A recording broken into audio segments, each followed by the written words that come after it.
Adjusting the, synchronizing the throttle bodies on a Ducati V20. Okay, that's the sides of the bike. I'll lift up the petrol tank, make sure there's not too much petrol on it, else it'll spill it. Undo the screws where you're going to fit the adapters for the vacuum gauges. The adapters are in this bag. Check the threads against the screws you've taken out. Fit the adapters into the holes.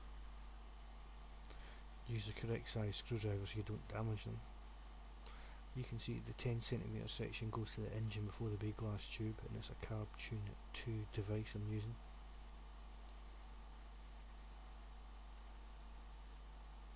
You can also get brass adapters. That white thumb wheel is what you're going to use to adjust the throttle bodies with. The tickover screw is on the left hand side with the wee yellow bit on it. It's an 8mm spanner to adjust the linkage rod between them. Let the engine heat up to proper temperature. You can feel the exhaust puffing on your hands if you want,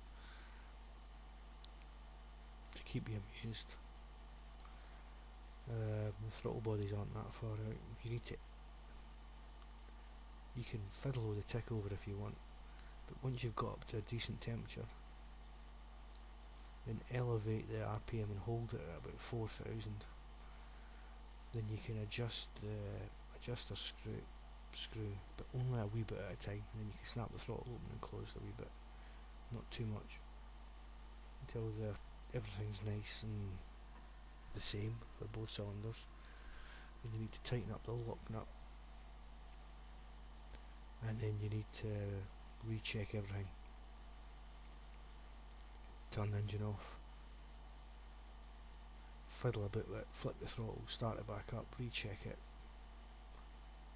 Once you're quite happy that it's all settled down and you've got the adjuster nut tight and everything's the same, check the clock, walk away, let the engine cool down and disconnect everything.